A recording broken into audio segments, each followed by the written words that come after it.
in anticipation and preparation for the election. We understand that really election day this year is the end of the election because people are voting now, which is great. And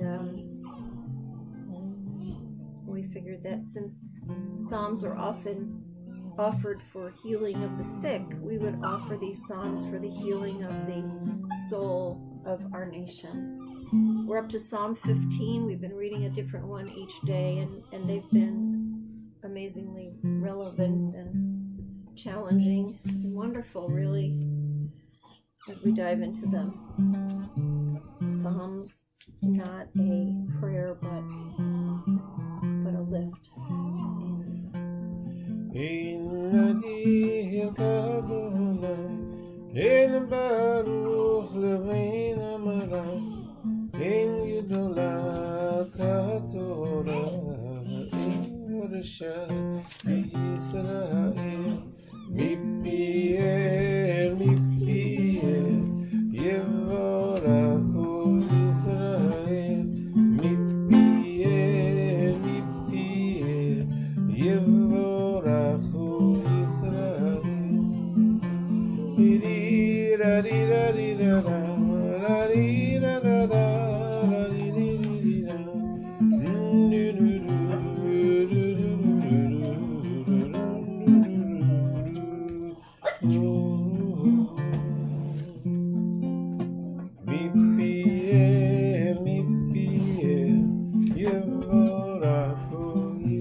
Psalm 15. So this psalm, maybe because tonight is Shabbat and we're in anticipation of the Shabbos Bereshit. It's Shabbat of Bereshit, where we get to begin again. We begin the reading of Torah again. Psalm 15 is almost a balm, it gives us a little relief, because it reminds us that holiness is possible, I think. It gives us just a kind of a short description of the best of human nature, what we're capable of, and what it takes to stand in that holy place. I think so many of us are feeling that we're kind of standing in the schmutz, right? And how do you get yourself up out of that difficult place? And Psalm 15 tells us that. So do you want to do the teaching? Yeah, go ahead. So I'm going to read it from the JPS and then... yeah. All right? Mm-hmm. Okay. God, who may dwell in your tent? Who may reside on your holy mountain? Because remember, Jerusalem is the 7 mountains, right? The one that lives without blame. The one that does what is right, and in his heart acknowledges the truth, whose tongue is not given to evil, who has never done harm to another, or borne reproach for acts toward a neighbor, but for whom a contemptible man, remember the withering man from yesterday, is abhorrent, and honors those who fear God, who stands by his oath even to his hurt, and has never, this is a metaphor, I think, but lent money as interest. It was taken to be literal, but it's about not taking advantage of people, right? Never lent money at interest or accepted a bribe against the innocent. This is the one whose act shall thus be never shaken.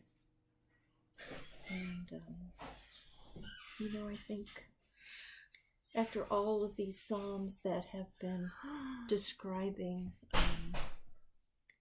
the withered people, the people who are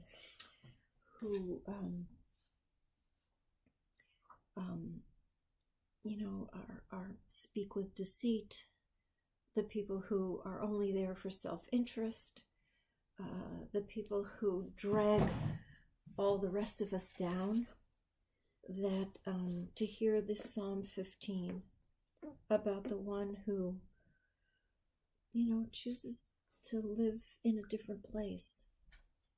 And, we are not the mountaintop people. We are people who, when we are called to that final judgment, the question that will be asked is not how were you on the mountaintop where it was easy to be holy, but how were you in the marketplace? That's the question for us, and I think that's what this psalm reminds us of. Is that that story? It's possible. Ask the question. Yeah, he was holy on the mountaintop. Yeah, he was holy in the shul. But was he holy in the marketplace? And that's the most important thing, It's easy, was he holy in quarantine? Where it's not always so easy to be holy, right? Yeah, when the squeeze is on. The squeeze, we call it the squeeze. Right. So Jim will offer his interpretation of Psalm 15. Psalm 16, principles. 15. 15. Psalm 15, principles. Oh God, who is stopping in your tent, settling in on your holy mountain? Samson Raphael Hirsch makes the distinction between stopping for a while and settling in to that place for a while. In your tent, it's a stop for a while. But on the mountaintop, you're settling in. That's your place. Oh God, who is stopping in your tent, settling in on your holy mountain? Moral walk, social justice, a person speaking truth from the heart, does not compromise truth, doesn't speak nonsense picked up from others, doesn't speak ill of anyone, nor tolerates it, despises the false, honors those who hold high, swears to counter evil, and will not give up. A person of principles, unselfish expectation, no returns on efforts. Act this way, be not moved. Tehillim on the Ceiling, October 16th, 2020, counting 18 days. 18 days. So, most of you know this psalm is next to Psalm 23, perhaps the most well-known of psalms. Sansino calls it God's guest. And I guess our prayer is that we are all, in some way, we all get to be God's guest. With the moral courage that we've been challenged to have throughout all of these psalms. And to find a way to stand in a holy place, even when we're surrounded by schmutz.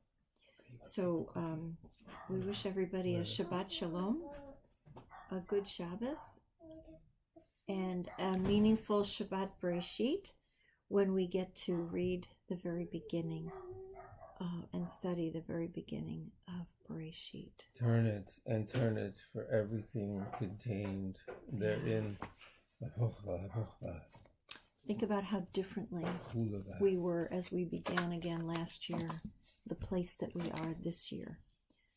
I think the secrets and the lessons of Bereshit will be very different. Remember that the Midrash says that God had to create the world many times before God was satisfied, or at least got tired enough to build the world out of words. I don't know how it created the world.